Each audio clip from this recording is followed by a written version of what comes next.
Ok, buenas tardes con todos. Bienvenidos al seminario número 8 del Laboratorio de Resonancias Magnéticas. Para los que no me conocen, mi nombre es Luis Avilés, soy investigador. Y hoy día es la charla de la doctora Marcela Nadal del INN. Y doy paso a Roberto Sisler, también de nuestro laboratorio, para la presentación correspondiente. Adelante, Roberto. Gracias, Luis. Buenas tardes a todos. Es un gusto realmente presentar a Marcela, que va a dar este seminario. Es un seminario extraño que en realidad muestra la potencialidad de los distintos saberes como para que uno esté pensando en astrobiología. Marcela es licenciada en biología de la UBA, hizo su doctorado en la Universidad de Nueva York y se quedó haciendo un postdoctorado también en la zona con el doctor Bernardo Rudi sobre estudio de canales iónicos. O sea, fue pasando de biología molecular y celular a los canales iónicos, siguió trabajando ahí un tiempo hasta que vino al centro atómico, al grupo de física estadística interdisciplinaria en el centro atómico, y estuvo trabajando en neurociencias. De ahí en 2018 hizo otro cambio y se incorporó al Departamento de Física Médica y al Instituto de Nanociencias y Nanotecnología aquí en el Centro Atómico, y a partir de ahí empezó a dedicarse a nanomedicina, con colaboraciones con el Grupo de Resonancias Magnéticas y con el Instituto de Energía y Desarrollo Sustentable. Justamente, si después siguen el seminario, van a ver que hay cosas que tienen que ver con resonancias, y obviamente el ALGA tiene que ver con este Instituto de Energía y Desarrollo Sustentable. Es docente en la Universidad del Comahue, en el Centro Regional de Bariloche, en la carrera de licenciatura en Biología.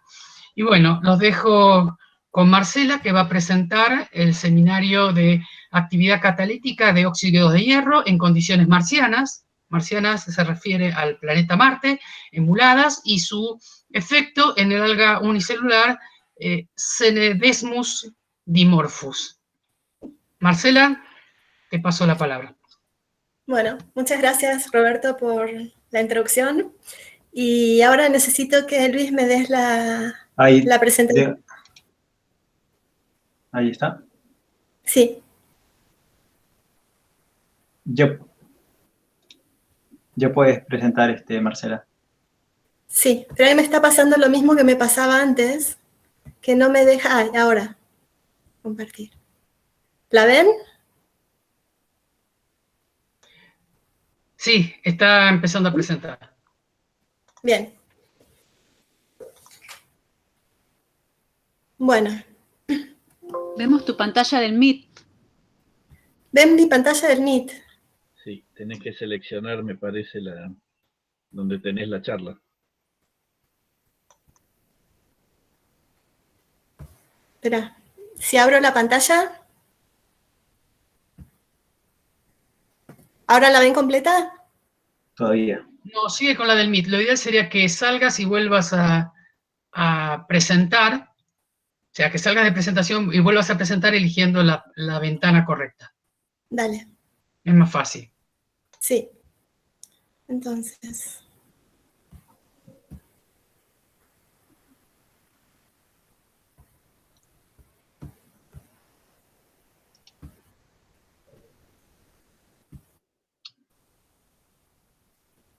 ¿Ahora?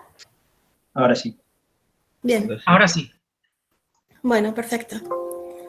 Espera que no me está dejando pasarlas.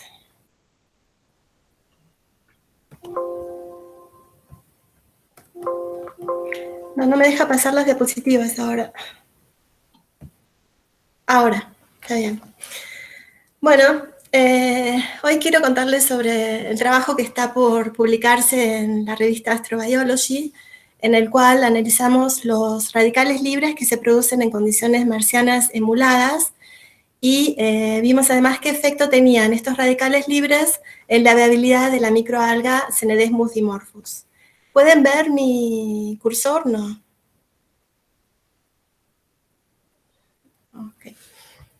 A ver. Sí se ve, ¿eh? Ahí ¿Sí se ve. Ahí.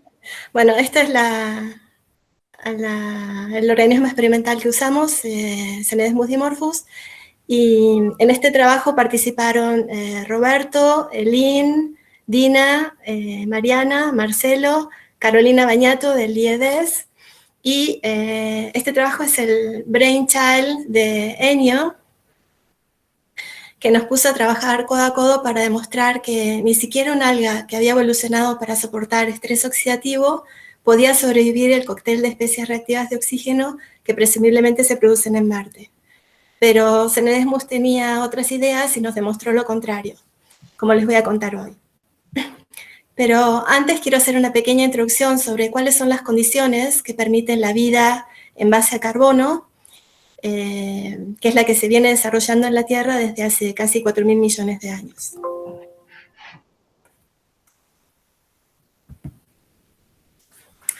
Bien, esta es la tabla periódica vista por un biólogo. Acá está el carbono. El siguiente más importante es el hidrógeno en esta punta, y estos 4 elementos de acá, que son nitrógeno, oxígeno, fósforo y azufre, también son necesarios para la vida. El resto, según nuestro punto de vista, algunos sirven para hacer soluciones, pero la mayoría son aburridos, caros, reactivos o no sirven para nada. El carbono terminó siendo el 15º elemento más abundante en la Tierra. Se formó en estrellas de primera generación que tenían suficiente masa y temperatura como para que se fusionaran un átomo de berilo con una partícula alfa. Esta reacción nuclear de fusión es altamente improbable porque el berilo es muy inestable y decae rápidamente, se descompone otra vez en 2 núcleos de helio. Entonces solo ocurre a velocidades apreciables a temperaturas por encima de los 100 millones de grados Kelvin y en núcleos estelares con una gran abundancia de helio. Nuestro Sol, que es una estrella de segunda generación y por eso el carbono terminó en el sistema solar, tiene solo 15 millones de Kelvin en el núcleo. O sea, el carbono se seleccionó como el átomo de la vida en la Tierra por sus características, por su tamaño y por ser tetravalente, lo cual le permite formar largas cadenas. También puede formar enlaces estables con hidrógeno, oxígeno, nitrógeno y azufre. Es químicamente reactivo y en particular es muy importante que su oxidación sea químicamente favorable. Y además el dióxido de carbono es un gas en las condiciones de presión y temperatura terrestres, lo cual implica que se puede disolver fácilmente en agua y este fue el primer paso para la producción de carbono orgánico.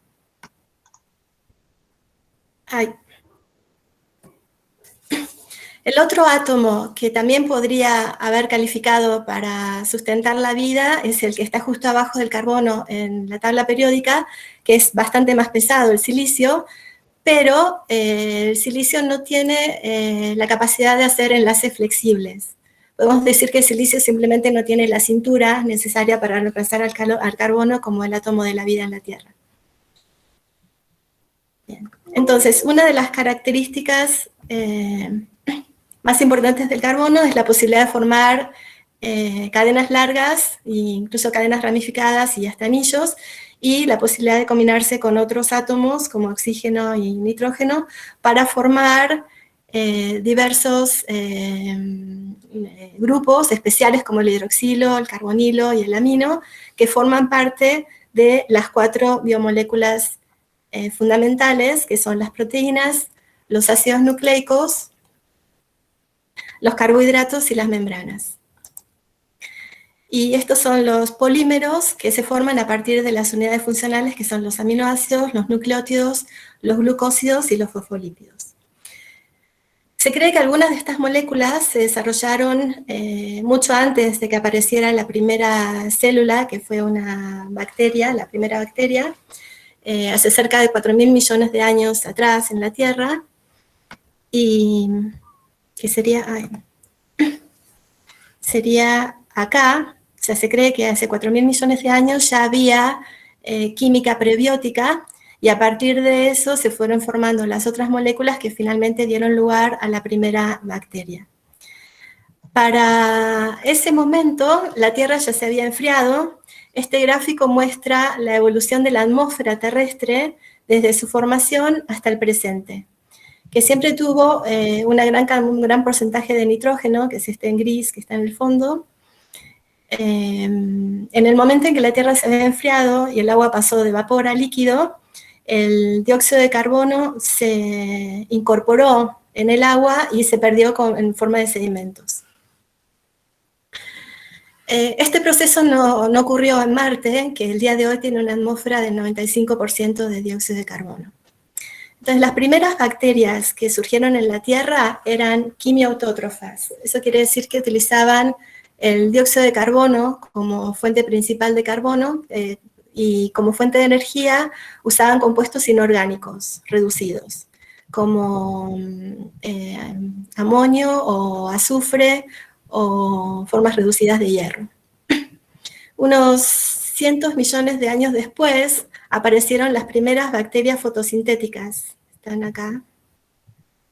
No sé si ven el cursor. Ahí está. Que utilizaban la luz como fuente de energía. Y ahí comenzó a aumentar la cantidad de oxígeno en la atmósfera hasta llegar al valor de hoy, que es 21%.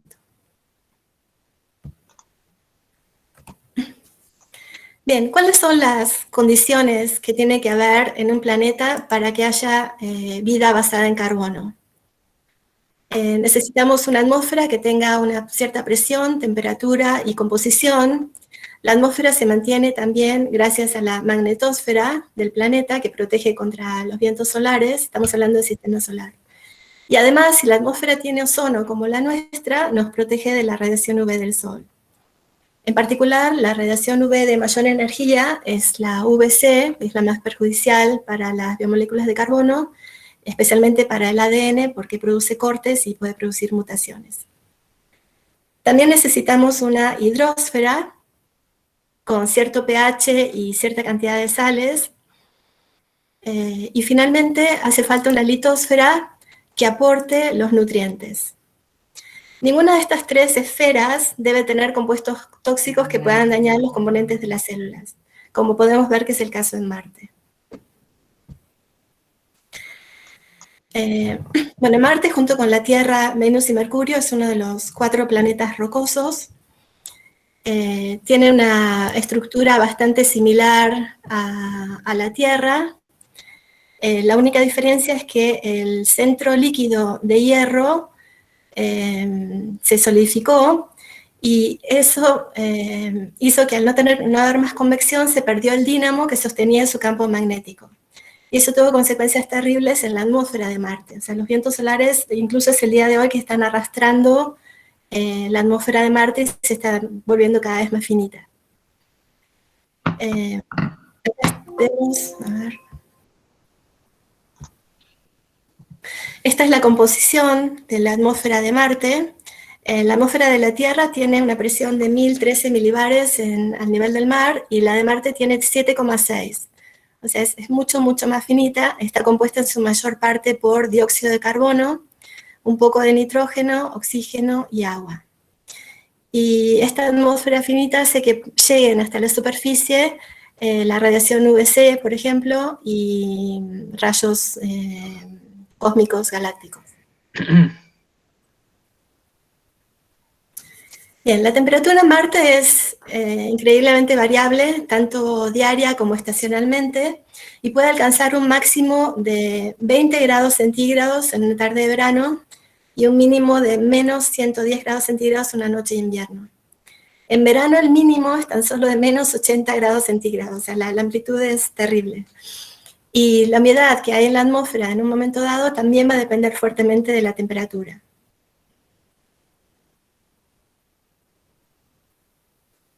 En cuanto al agua, acá vemos un diagrama de fases de agua, donde se ve en el eje Y la presión atmosférica y en el eje X la temperatura. Este sería el punto triple, ¿no? Entre el agua en estado sólido, líquido y gaseoso. Vemos que la presión atmosférica en la Tierra y la amplitud de temperaturas permite que exista agua en los 3 estados. En cambio, Marte, gracias a que, debido a que tiene una atmósfera mucho más finita, a pesar de tener un gran rango de temperatura, el agua está mayormente en estado sólido o en estado de vapor. El agua en Marte se concentra en los polos en forma de hielo y recientemente se encontraron unos lagos salados por debajo de la superficie. O sea, son las únicas dos formas, o sea, es la única forma en que podría haber agua líquida en Marte, si tiene sales. Se cree que hace más de 3 billones de años había ríos, lagos y océanos en Marte por los patrones de erosión que se encontraron en muchas partes de la superficie. Bien, la superficie de Marte es roja debido al óxido de hierro. El suelo marciano no se llama suelo porque ese término está reservado para la Tierra, ya que incluye la materia orgánica que lo compone y lo modifica. Y en Marte se usa el término de regolito. Y solo hay material inorgánico, salvo la presencia de metano en forma de gas, que fue detectado por el olfato, entre comillas, de este rover, que es el Curiosity, pero todavía no se sabe qué origen tiene. El rover Curiosity, que está en el planeta desde el 2012, descubrió también compuestos orgánicos complejos de 3.500 millones de años en el cráter Gale, pero todavía tampoco se sabe qué origen tuvieron. Además de tener objetivos biológicos, como determinar si hubo vida en Marte, el rover Curiosity también investigó la composición química y mineral de la superficie marciana. El rover es como un carrito de golf que pesa casi 1 tonelada, y en su interior tiene un pequeño laboratorio de análisis químicos que incluye un cromatógrafo de gases, un espectrómetro de masa y un espectrómetro láser. Los datos del Curiosity, más los datos de otras rovers como el Spirit y el Opportunity, dieron la composición química del regolito de Marte, que a pesar de ser muestras de diferentes suelos y de diferentes ondas, dio sorprendentemente parecido. Hay cloro, hay muchos óxidos distintos de aluminio, de sodio, magnesio, sílice, manganeso y por supuesto óxido de hierro. Los óxidos de hierro en Marte también fueron analizados con otros equipos más sensibles como Mauer y magnetómetros, y se encontró que había hematita y manganita, pero no se sabe en qué proporción, sulfatos de hierro, magnetita y titanomagnetita. Otro compuesto muy abundante en Marte es el peróxido de hidrógeno, que se encuentra distribuido sobre todo en el hemisferio norte y fluctúa mucho de acuerdo al ciclo estacional. El máximo que se detectó fue 24 partes por billón, que es equivalente a un poco más a 1 micromolar, y esta es la concentración marciana de peróxido de hidrógeno que usamos en los experimentos que les voy a mostrar. Bien, la combinación de óxidos de hierro y de peróxido son las necesarias para las reacciones de Fenton. O sea, el óxido de hierro cataliza la descomposición del peróxido de hidrógeno, generando radicales libres como hidroxilo y superóxido, por reacciones de Fenton y de tipo Fenton. Los radicales libres son átomos que tienen electrones desapareados, que buscan estabilizarse robando electrones a otras moléculas, por lo cual son muy oxidantes y muy reactivos. Los ROS, que son especies reactivas de oxígeno, los más reactivos son el superóxido y el radical hidroxilo, y que son los que se producen por la reacción de Fenton. Muchos de estos radicales se producen como parte del metabolismo normal de los seres vivos, y hasta fueron seleccionados como moléculas de señalización intracelular. Por eso las células también desarrollaron estrategias antioxidantes para evitar los daños que se pueden producir por estos radicales, y que si se producen en exceso pueden provocar el estrés oxidativo de la célula y hasta la muerte celular. Acá hay algunos de los procesos que en el cual están involucrados los ROS, pueden ser procesos respiratorios, bioambientales, el estrés oxidativo que ya mencioné, procesos de envejecimiento, y los daños celulares, si el radical libre se encuentra fuera de la célula, comienzan con la peroxidación lipídica, que son estas reacciones que tenemos acá arriba. O sea, el radical ataca los lípidos, se dan una serie de reacciones de activación, y después siguen una serie de reacciones de propagación en donde los radicales libres se producen continuamente. Se producen en cadena a partir de otros lípidos. Acá también tenemos la serie de reacciones encadenadas de Fenton y de fotofenton. Para fotofenton interviene la luz ultravioleta, que en Marte es bastante más intensa que en la Tierra. En este gráfico tenemos la radiación UVC y UVB que llega a Marte ahora, que sería este valor de acá, comparado con el que llega a la Tierra. Es casi 10 veces más. Y como les dije, el más peligroso es el UVC. El UVC prácticamente directamente no llega a la Tierra porque es frenado por el ozono, pero en Marte llega completamente, es uno de los problemas para la vida basada en carbono, como les comenté antes. Bueno, además de los radicales libres que se producen por las reacciones de Fenton en las que participan, y fotofenton, en las que participan el óxido de hierro, el peróxido de hidrógeno y la luz ultravioleta, en Marte hay gran cantidad de percloratos, ¿sí? En promedio es un 0,6% en peso a volumen, y este perclorato, además de ser tóxico por sí, para tanto microorganismos como humanos, es lavandina en potencia, porque se puede descomponer muy fácilmente en cloratos y cloritos, como vemos acá. O sea, la radiación UV también participa en convertir estos compuestos en radicales libres. Incluso, bueno, todos estos mecanismos de generación de ROS a partir de percloratos también se terminan relacionando con la producción de peróxido de hidrógeno. Bueno, hubo muchos estudios en los últimos años, se publicaron varios artículos que intentaban determinar en qué medida las condiciones químicas y radiológicas de Marte eran perjudiciales para las formas de vida basadas en carbonos. La mayoría de los artículos, incluyendo este de Wardsworth y Cockwell, utilizaban bacterias como organismo experimental.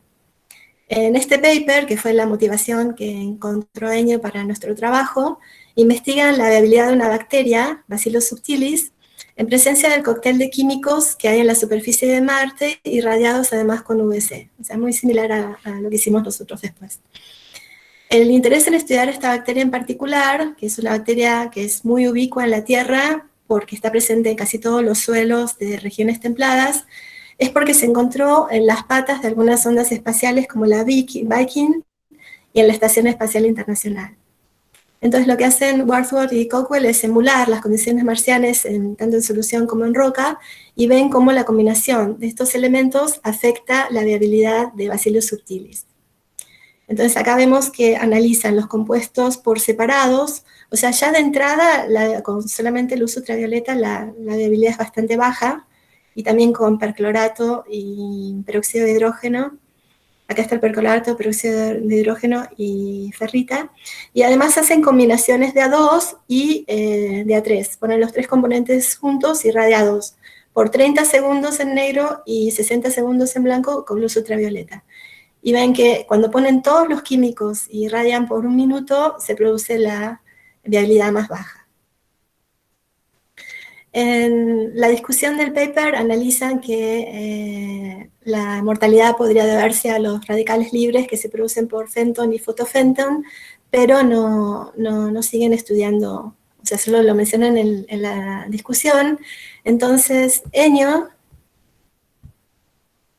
agarró la posta enseguida y nos propuso primero analizar cuáles eran los radicales libres que se producían combinando estos compuestos presentes en la superficie de Marte e irradiados con UV, y luego ver qué efecto tendrían en un organismo experimental que Caro ya venía estudiando en proyectos de bioremediación, que es el alga unicelular Cenedesmus dimorphus, que resultó ser una fantástica elección porque al ser un organismo fotosintético había evolucionado para defenderse de radicales libres, de especies reactivas de oxígeno en particular. Entonces, para nuestra sorpresa, sobrevivió a las condiciones marcianas simuladas, como les voy a mostrar, y de todos los papers similares que se publicaron, que su mayoría utilizaron bacterias y no algas unicelulares, este es el único resultado positivo hasta ahora, ¿no? Todas las bacterias se murieron, incluyendo las anaerobias, que son las que no necesitan oxígeno. Este es el diseño experimental que usamos para emular las condiciones radioquímicas de Marte.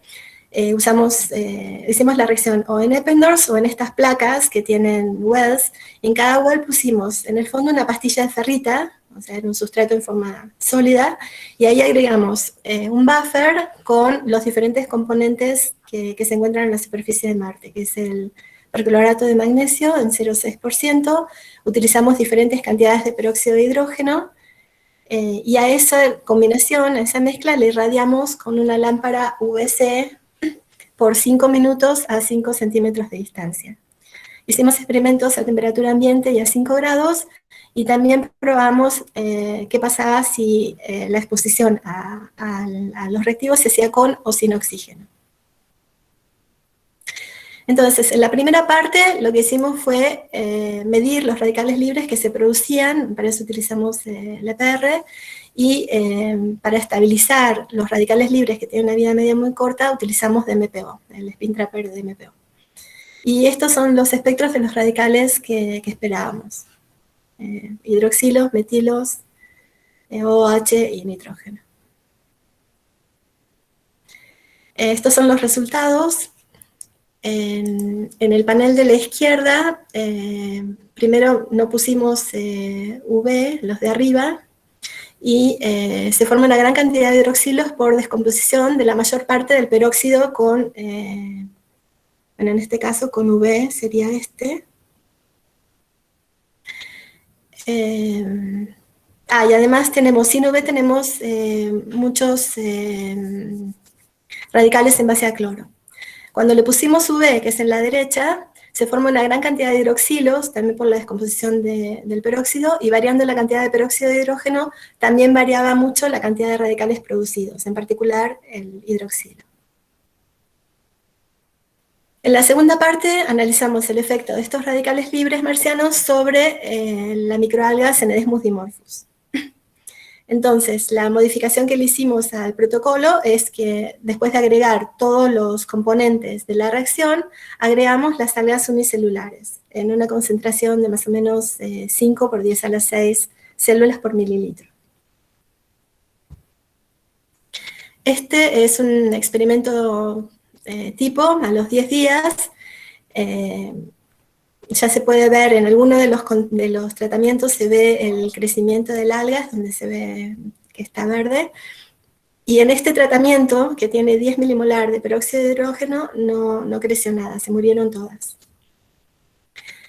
Esto es a los 10 días.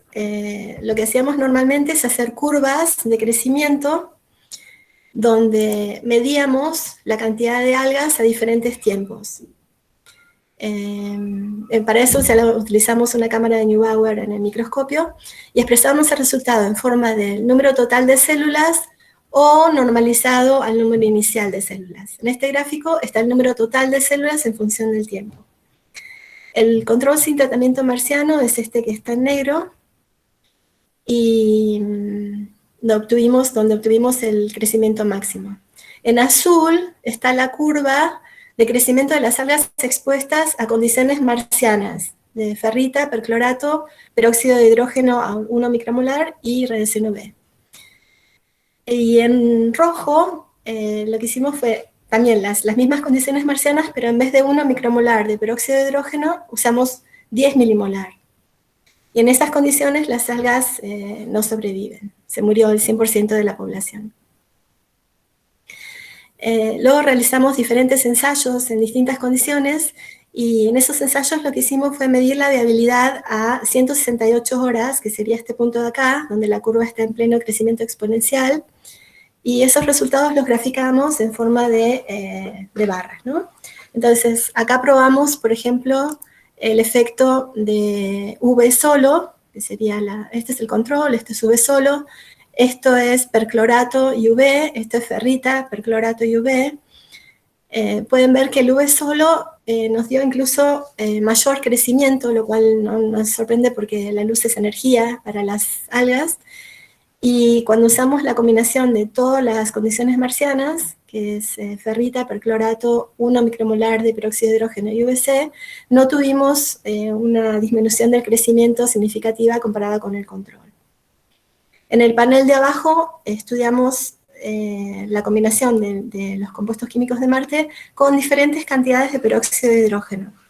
Acá pusimos la condición marciana, que es 1 micromolar, esto es 1 milimolar, esto es 1 milimolar de peróxido de hidrógeno solo, que tampoco tiene efecto, y los dos últimos son con 10 milimolar de peróxido de hidrógeno. Esta es la mezcla marciana y este es peróxido de hidrógeno solo, que por sí solo ya elimina el 100% casi el 100% de la población de algas. También hicimos experimentos con anoxia, pero la anoxia solo se mantuvo en los 5 minutos de tratamiento, o sea, el resto, durante el cultivo, las algas estaban expuestas a oxígeno. Y en esas condiciones vimos que no afectaba mucho el resultado, tener o no tener oxígeno.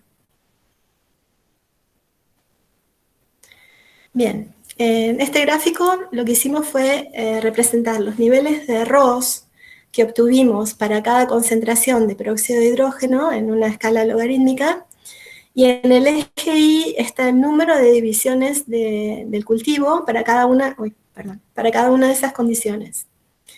Y acá están las concentraciones de peróxido de hidrógeno que probamos.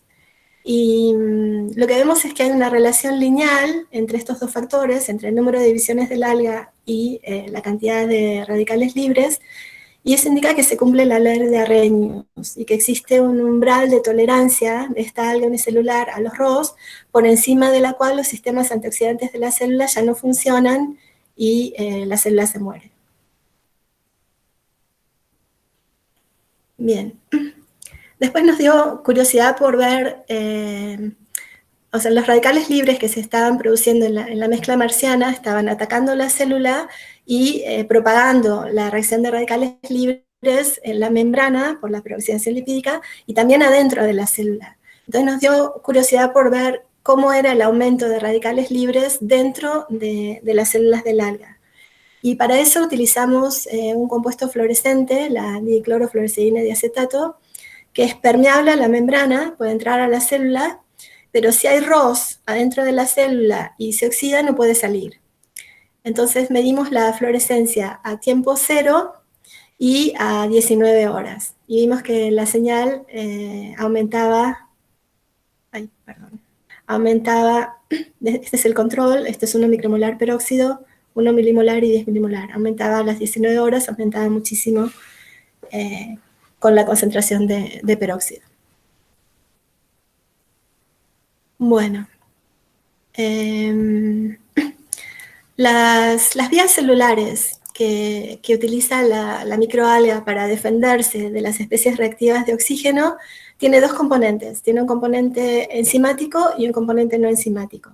Acá podemos ver diferentes organelas donde se producen ROS, por ejemplo, en la mitocondria por fosforilación oxidativa, en la oxidación de ácidos grasos se produce peróxido, en el cloroplasto, por supuesto, con la fotosíntesis se produce bastantes radicales libres, y en el citoplasma. Y los componentes celulares que utilizan las algas para defenderse de estos radicales libres son enzimas, ¿sí? Los componentes enzimáticos son la catalasa o la superóxido desmutasa, que están acá, y los componentes no enzimáticos son pigmentos, como el carotenoide y el polifenol.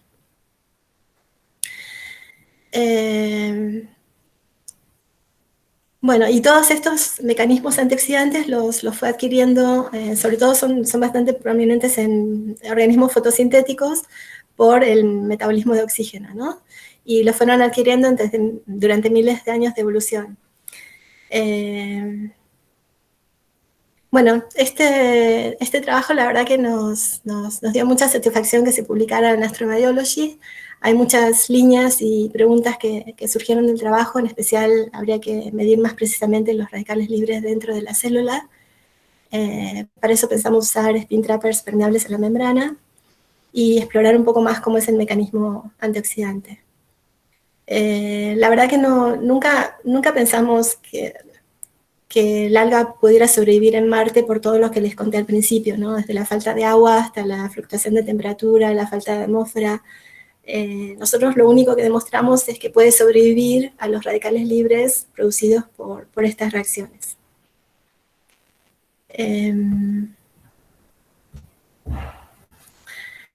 Para terminar, este trabajo no hubiera sido posible sin la infinita curiosidad y entusiasmo por la ciencia de un integrante del grupo que no voy a nombrar, y así que quiero terminar con una cita de una niña de 12 años, Clara Ma, que fue la ganadora entre 9.000 propuestas para darle nombre al rover Curiosity. Y dice así: la curiosidad es una llama eterna que arde en la mente de todos, me hace levantarme de la cama por la mañana y me pregunto qué sorpresas me arrojará la vida ese día. La curiosidad es una fuerza tan poderosa. Sin ella no seríamos quienes somos. La curiosidad es la pasión que nos impulsa a través de nuestra vida cotidiana. Nos hemos convertido en exploradores y científicos por nuestra necesidad de hacer preguntas y maravillarnos. Bueno, muchas gracias.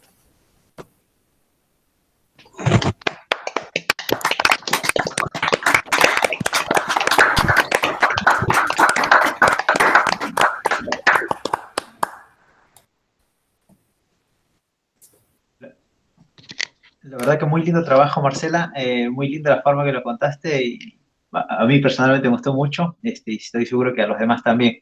Yo tengo algunas preguntas, pero si alguno quiere comenzar, es bienvenido.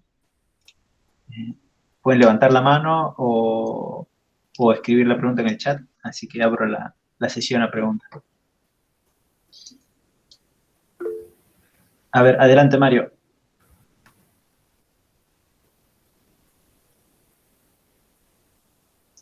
Estás con el micrófono apagado, Mario. Ya está.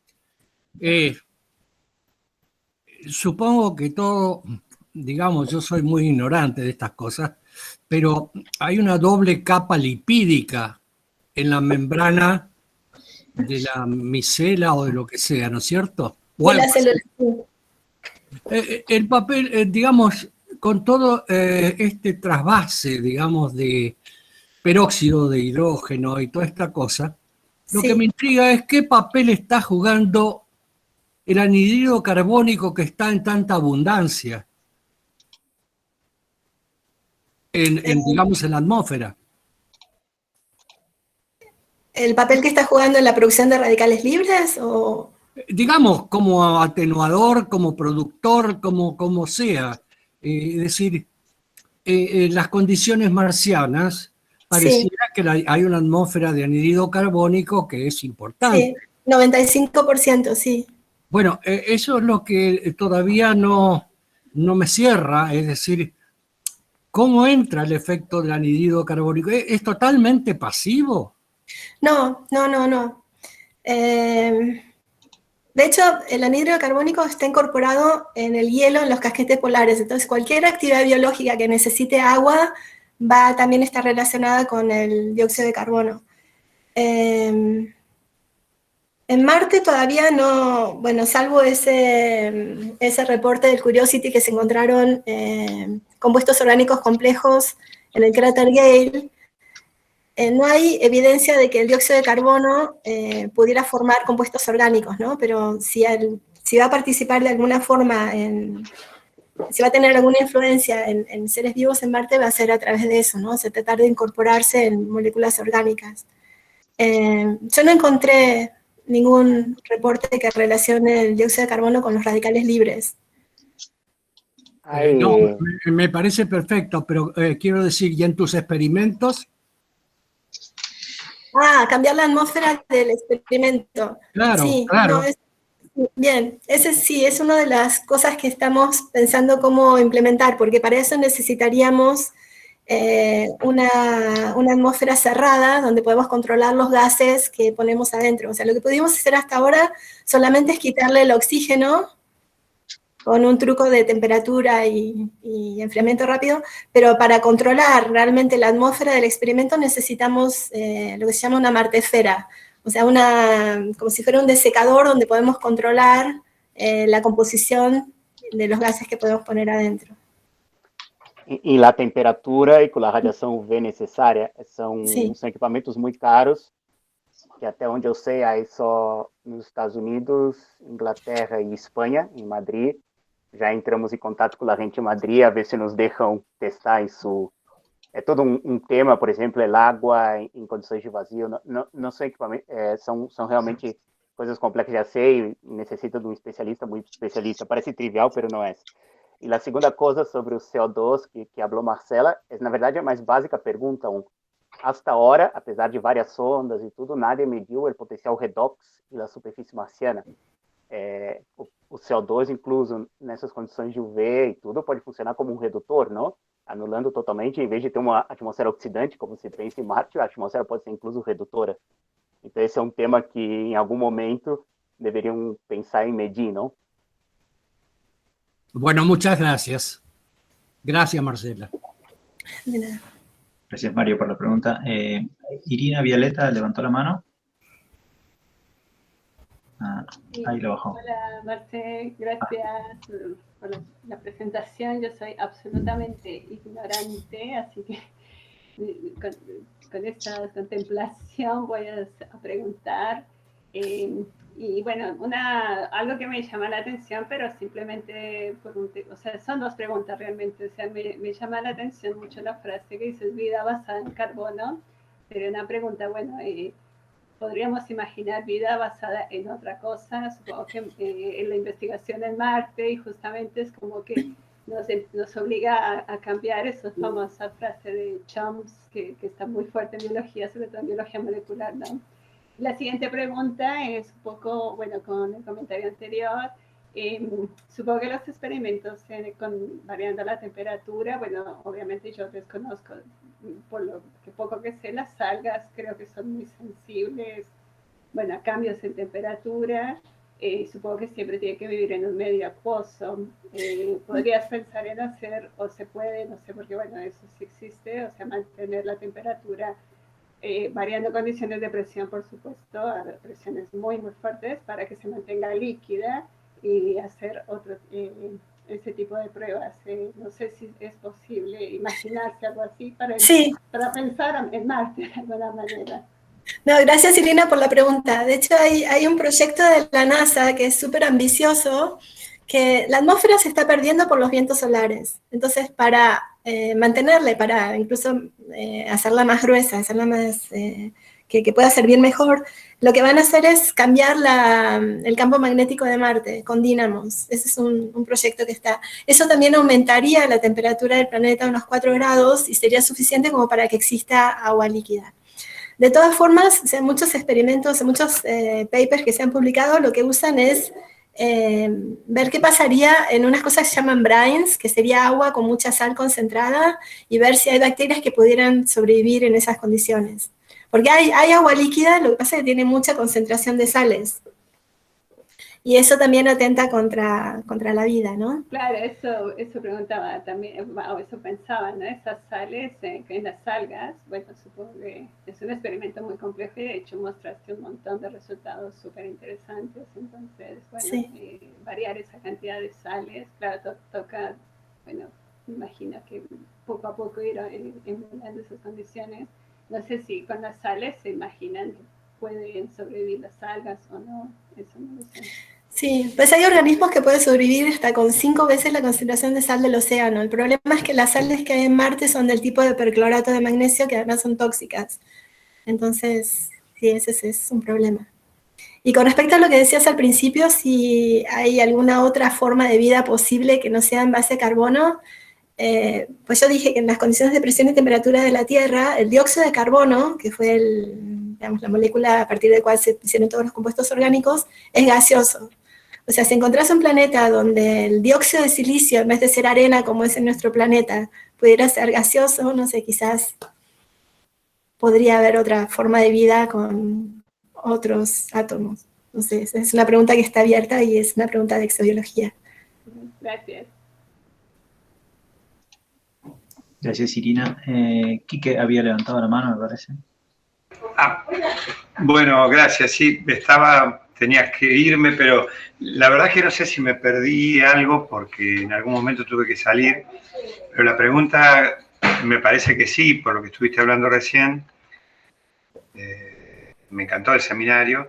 Es si hay un proyecto de llevar estas bacterias a Marte para modificar las condiciones y si estas bacterias están en ese plan, ¿no? Capaz que ya lo dijiste, repito. Pues las bacterias que se han analizado hasta ahora, ninguna sobrevivió a experimentos similares a los que hicimos nosotros. O sea, nosotros por eso usamos una alga, que es un organismo unicelular eucariota, y en las condiciones que probamos sí sobrevivió, pero extrapolar eso a la superficie de Marte es un big stretch, como diríamos. O sea, me parece que nos falta mucho para llegar a preguntarnos si alguno de estos organismos pudiera vivir en Marte. O sea, estos, si quieren, pueden tomarlo como un ejercicio más teórico, ¿no? Decir, bueno, sobrevive este cóctel de químicos y radiación UV que le pusimos, pero de ahí llevarla a la superficie de Marte es un tema totalmente distinto. Claro, pero digo, con las ondas que van no tripuladas, a lo mejor se podría iniciar algún experimento en Marte. ¿Hay alguna previsión de hacerlo? ¿Hay alguna preocupación de iniciar un experimento de ese tipo? Son prohibidos. Bueno, Castaseño va a decir lo mismo. Claro, hay un protocolo. No, está completamente prohibido levar qualquer cosa biológica para Marte, incluso las que fueron por acidente, ¿no? Y por conta, que foi a Bacillus subtilis na Viking, e por conta disso se criou uma série de protocolos bastante estrictos de radiação e tudo mais para exterminar qualquer coisa, não? Até onde eu sei, o único que levou uma coisa viva foram os tinos à Luna, porque me parece que os tinos hacen, o sea, vão por afuera, não pertence a nenhum protocolo, digamos assim, pero todos os demais países têm um protocolo do qual é terminantemente proibido levar qualquer coisa biológica para testar, ou alguma coisa já, exatamente porque não se conhece se existe a possibilidade de algum ecossistema, alguma coisa, não? Clarísimo, clarísimo. Claro, hay una idea de que uno no debiera implantar ningún tipo de vida en otro lado porque todavía no sabes si en donde vas hubiese alguna vida que podría destruirse con lo que vos estás llevando. Sí, clarísimo, clarísimo. Muchas gracias. Gracias, Quique. Gerardo había levantado la mano. Sí, ¿se me escucha? Sí. Sí, vale. Bueno, no, quería preguntar, me quedó una duda a mí que es un poco mucho más puntual, que capaz que me lo perdí, pero cuando mostrabas los gráficos, Marcela, de las diferentes condiciones que usaron, en una de esas barras horizontales, bueno, de la serie de barras, la menor viabilidad, digamos, o la mayor, no sé cómo llamarlo, la mortandad de las algas, estaba cuando usaban el peróxido solo, y eso me dejó ahí un poco... Sí, espera que busco la diapositiva, si ya la pongo y... Sí, no, eso no... ¿La ven ahí? ¿La ven? A ver, yo estoy medio ciego, pero sí, esa misma. Sí, bueno, esta de acá es la combinación de todos los químicos, el perclorato, ferrita, VC y peróxido 10 milimolar, y esta es 10 milimolar peróxido solo. Por la barra de error que nos dio este punto, yo no diría que son diferentes en realidad. O sea, lo que se sabe, lo que podemos concluir de este experimento es que 10 milimolar peróxido por sí solo, independientemente de otras cosas que estén en la mezcla de reacción, es bastante tóxico. Esa es la conclusión.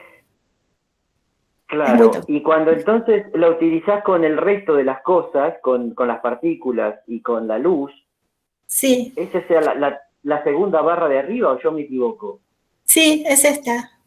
A ver, nosotros no queríamos, o sea, nuestra intención no fue usar una concentración tan alta de peróxidos. Empezamos con la concentración marciana de 1 micromolar y vimos que las algas no se morían. Entonces empezamos a subir la concentración de peróxido para matarlas, básicamente, porque necesitábamos ver hasta dónde llegábamos con eso. Y bueno, coincidió que solamente el peróxido sin los otros componentes ya es tóxico, pero en realidad, o sea, el resultado que vale es la condición marciana de peróxido, que sería 1 micromolar. Ah, no, y si está querés, bien, pero la de arriba que es 1000 veces más, también no es sensible. Vale, Sí, la decime. segunda es la condición marciana, no, la diferencia es, la de arriba es 1 micromolar, la de abajo es 10, ¿verdad? Tenemos 1 micromolar, que es esta, 1 Ajá. milimolar, que es esta, esto es 1 milimolar solo, y esta es 10 milimolar. Esta es 10 milimolar, Tuvimos está que bien, llegar yo pensé que era hasta toda la 10 misma milimolar. concentración. Claro, esto es 1 milimolar solo, y este es 10 milimolar, perdón. Y tuvimos que llegar a esa concentración para matarla, porque con 1 milimolar, que es 1000 veces más de lo que hay en Marte, ya sea solo o con los otros químicos marcianos, no se moría. Vale, ¿y tenés idea cuál es el pH en esas condiciones? Usamos un buffer que fija el pH alrededor del neutro, alrededor de 7. Ah, O sea, nosotros ok. le pusimos un buffer.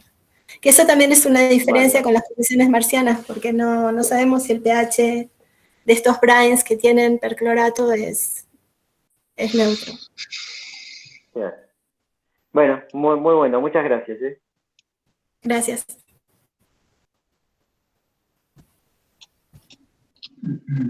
Ok, gracias, Gerardo. Yo tenía dos preguntas, pero ya contestaste una sobre lo de la atmósfera de oxígeno. Era que no hacían, no lo tenían en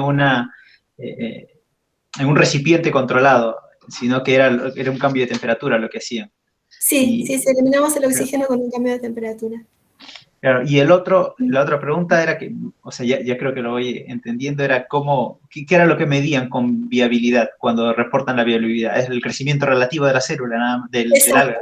Ah. Exacto. Lo que hacemos es contarlas a diferentes tiempos de cultivo y expresábamos eso en relación a la población inicial de células con la que partíamos, que era siempre la misma para todos los tratamientos igual. Está bien. Bueno, sí, eran esas dos. Bueno, Marcela, gracias. Creo que no hay más preguntas. Nadie más levantó la mano. Yo quería agradecerte por compartir tu trabajo con nosotros en el seminario número 8 de laboratorio. Muchas gracias por invitarme. Por favor, gracias. Y quedan todos invitados al próximo seminario, que volvemos con las charlas de espintrónica. Va a ser de Nahuel Monteblanco y nos va a contar sobre sensores TMR a bases de junturas túnel. Así que quedan todos bienvenidos.